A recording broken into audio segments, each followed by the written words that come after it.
வணக்கம். ஆன்மீக செய்திகள். பூலோக கைலாயம் என போற்றப்படும் சென்னை திருவொற்றியூர் ஸ்ரீ ஆதிபுரீஸ்வரர் தியாகராஜ சுவாமி வடிவுடையம்மன் கோயில் பழமையானது. ஸ்ரீ ஆதிபுரீஸ்வரர் சன்னதி அருகில் 63 நாயன்மார்களில் ஒருவரான திருநாவுக்கரசர் நாயனார் எழுந்தருளியுள்ளார். இங்கு திருநாவுக்கரசர் நாயனார் குரு பூஜை வெகு விமரிசையாக நடைபெற்றது. விழாவை ஒட்டி சுவாமிக்கு எண்ணெய் காப்பு சாற்றப்பட்டது. தொடர்ந்து பஞ்சாமிர்தம், சந்தனம், பால், தேன், இளநீர், பன்னீர் மற்றும் வாசனை திரவியங்களால் அபிஷேகம் நடைபெற்றது. சுவாமிக்கு வஸ்திரம் சாத்தப்பட்டது. பல வண்ண மலர்களால் அலங்காரம் செய்து தீப தூப ஆராதனை நடைபெற்றது. இதில் திரளான பக்தர்கள் பங்கேற்று தரிசனம் செய்தனர். பிரசாதம் வழங்கப்பட்டது.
மதுரை காளவாசல் பைபாஸ் சாலையில் அமைந்துள்ள ஸ்ரீ சுடலைமாட சுவாமி கோயிலின் 64வது ஆண்டு மனைவிழா கடந்த ஏப்ரல் 24ஆம் தேதி கொடியேற்றத்துடன் துவங்கியது. விழாவை ஒட்டி மே 6ஆம் தேதி திருவிளக்கு பூஜை, வைகை ஆற்றில் அம்மன் அழைத்தல், மயானம் சென்று பாரி வேட்டையாடுதல் என விழாக்கள் களை கட்டியது. விழாவின் முக்கிய நிகழ்வாக கோயில் சார்பில் 5000 பேருக்கு அசைவ விருந்து வழங்கப்பட்டது. முன்னதாக சுடலைமாட சுவாமிக்கு சிறப்பு தீபாராதனைகள் நடைபெற்றது. அன்னதானத்தை சிபிசிஐடி வழக்கறிஞர் உதயகுமார் துவக்கி வைத்தார். மதுரை பெட்கிரட் சேவை நிறுவன நிர்வாக இயக்குநர் சுப்புராம், கரிமேடு காவல் நிலைய ஆய்வாளர் முத்துக்குமார், உதவி ஆய்வாளர் ஆதிராஜா ஆகியோர் கலந்து கொண்டனர். ஏற்பாடுகளை கோயில் நிர்வாக தலைவர் பொன்னையா, செயலாளர் பொன்ராஜ், பொருளாளர் சங்கர் செய்திருந்தனர். எங்கள் தாத்தாக்கள் காலத்தில், எங்கள் பாட்டனார்கள் காலத்தில் தெற்கே இருந்து, அதாவது தெற்கேனா நாகர்கோவில், திருநெல்வேலி, கன்னியாகுமரி மாவட்டத்தில் இருந்து இந்த பிடிமண்ணை எடுத்து இங்க வந்து பிரதிஷ்டை பண்ணாங்க. 65 ஆண்டுகளுக்கு முன்னால பிரதிஷ்டை பண்ணார்கள்.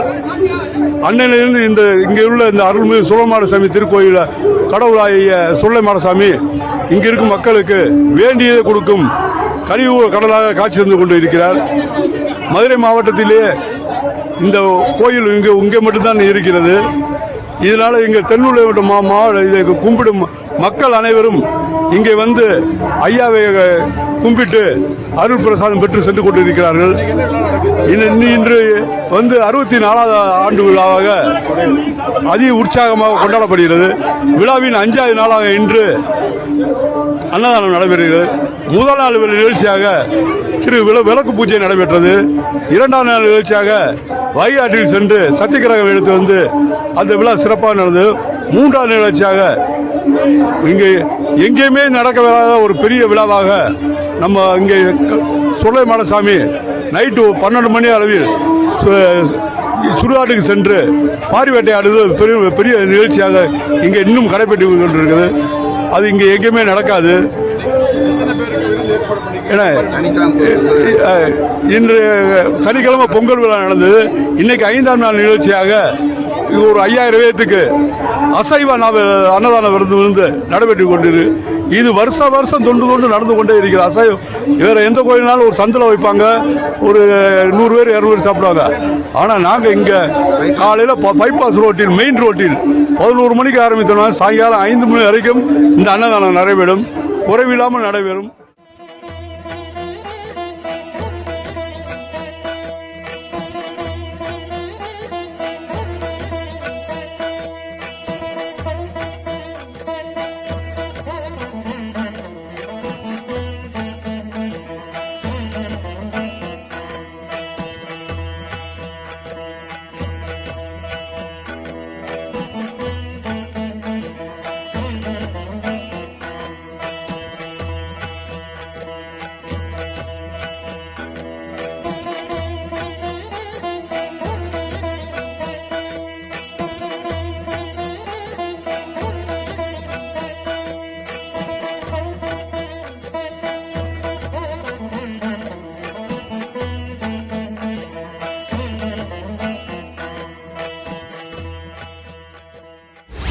திருச்சி மாவட்டம் முசிறி அருகே தாப்பேட்டையில் செங்குந்தர் மாரியம்மன் கோயிலில் குளுமை பூஜை விழா மற்றும் தீர்த்தக்குடம் ஊர்வலம் நடைபெற்றது. விழாவை ஒட்டி செவந்தாம்பட்டி மதுரை வீரன் சுவாமி கோயிலில் இருந்து மேளதாளம் முழங்க வான வேடிக்கையுடன் தீர்த்தக்குடம் ஊர்வலம் புறப்பட்டது. இதில் திரளான பக்தர்கள் தாப்பேட்டை நகரின் முக்கிய வீதிகள் வழியாக தீர்த்தக்குடம் எடுத்து வந்து அம்மன் நிலையில் ஊற்றினர். தொடர்ந்து கோயில் நிலை முன்பு கம்பு, கேழ்வரகு கூழ், நீர்மோர், பானகம், இளநீர் ஆகியவை படையில் இடப்பட்டது. அப்போது வீரமலையாண்டி, வண்டித்துறை, உக்ராண்டி, சடாமுனி, மதுரை வீரன் உள்ளிட்ட தெய்வங்களுக்கு சிறப்பு பூஜைகள் மற்றும் வழிபாடுகள் நடைபெற்றது. சாமியாடிகள் அருள்வாக்கு கூறினர். பின்னர் பக்தர்களுக்கு கூழ் பிரசாதம் வழங்கப்பட்டது. விழா குழுவினர் அன்னதானம் வழங்கினர். பக்தர்கள் அம்மனுக்கு மாவிளக்கு, தேங்காய், வாழைப்பழம் வைத்து வழிபட்டனர்.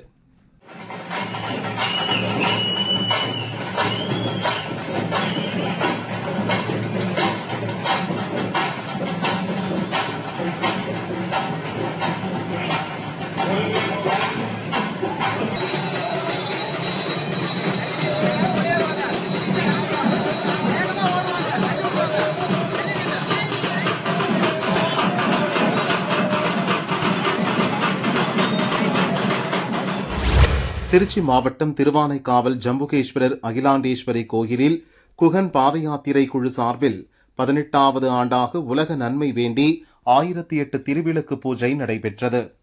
இதில் திருவானைக்காவல் நவராத்திரி மண்டபத்தில் 1008 பெண்கள் பங்கேற்றனர். உலக மக்கள் நன்மைக்காகவும், சுமங்கலி பெண்கள் மாங்கல்ய பாக்கியம் நீடிக்கவும், இளம்பெண்களுக்கு திருமணம் நடைபெற வேண்டி குங்குமம் மற்றும் மலர்களால் பூஜை செய்தனர். முன்னதாக காலை காவிரி ஆற்றிலிருந்து பால்குடம் எடுத்து வந்து அன்னை அகிலாண்டேஸ்வரி மற்றும் ஜம்புகேஸ்வரர் சுவாமிக்கு பாலாபிஷேகம் நடைபெற்றது. திருவிளக்கு பூஜையில் பங்கேற்ற பெண்களுக்கும் பக்தர்களுக்கும் பிரசாதம் வழங்கப்பட்டது. திரளான பக்தர்கள் பங்கேற்று தரிசனம் செய்தனர். பரிபூரண அனுக்கிரக மர்தனஸ்ய மயூர வாகனஸ்ய ஆர்த்திகேய கார்த்திகேய கஜவல்லி வனவல்லி அம்பிகா சமேத நித்ய பிரசாத சித்தியர்த்தம் அகிலாண்டேஸ்வரி அம்பா சமேத ஜம்புநாத பரமேஸ்வர பரிபூரண அனுக்கிரக சித்தியர்த்தம் லக்ஷ்மி ரெங்கநாயகி சமேத ரெங்கநாத அம்பா சமேத அபிவிருத்தீஸ்வர சமேத கல்யாண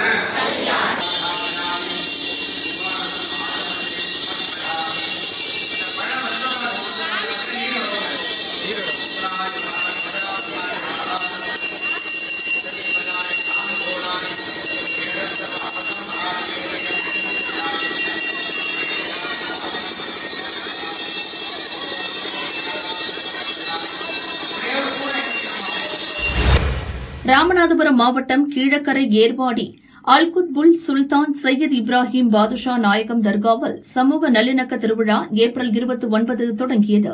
விழாவின் முக்கிய நிகழ்வான சந்தனக்கூடு திருவிழா நேற்று மாலை துவங்கியது. குதிரைகள் நடனமாட, தாரை தப்பட்டை ஒலிக்க, வானவேடிக்கை, வர்ணஜாலம் காட்ட, ஊர்வலமாக தைக்காவிலிருந்து போர்வை எடுக்கும் நிகழ்வு நடைபெற்றது. தொடர்ந்து இன்று அதிகாலை 3 மணிக்கு ஏர்வாடி முஜாஹிர் நல்ல இப்ராஹிம் தர்காவிலிருந்து சந்தனக்கூடு எடுத்து அலங்கார ரதத்துடன் 2 கிலோமீட்டர் ஊர்வலம் புறப்பட்டது. இன்று அதிகாலை 5:50 மணிக்கு தர்காவிற்கு வந்து தர்காவை 3 முறை வலம் வந்து பிரார்த்தனை நடைபெற்றது. பின்னர் மக்பராவில் பச்சை மற்றும் பல வண்ண வண்ண போர்வைகளால் போற்றப்பட்டு மல்லிகைப்பூ அலங்கரிக்கப்பட்டு சந்தனம் பூசப்பட்டது. திருவிழாவை காண மதுரை, கோவை, திருச்சி, திண்டுக்கல், ராமநாதபுரம் மற்றும் தெற்காசிய நாடுகளைச் சேர்ந்தவர்கள் குவிந்தனர். வண்ண வண்ண மின் விளக்கொளி அலங்காரத்தில் தர்கா ஜொலித்தது. விழாவையொட்டி சிறப்பு அரசு பஸ்கள் இயக்கப்பட்டன. தர்கா வளாகத்தில் மருத்துவக் குழுவினர் சிகிச்சை அளித்தனர். தர்கா வளாகம் முழுவதும் 50க்கும் மேற்பட்ட கேமராக்கள் பொருத்தப்பட்டு எஸ்பி சந்தேஷ் தலைமையில் 500க்கும் மேற்பட்ட போலீசார் மற்றும் ஊர்காவல் படையினர் பாதுகாப்பு பணியில் ஈடுபட்டனர். ஏர்வாடி சந்தனக்கூடு திருவிழாவிற்காக ராமநாதபுரம் மாவட்டத்திற்கு கலெக்டர் சிம்ரன்ஜித் சிங் காலோன் இன்று உள்ளூர் விடுமுறை அறிவித்துள்ளார்.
Gracias.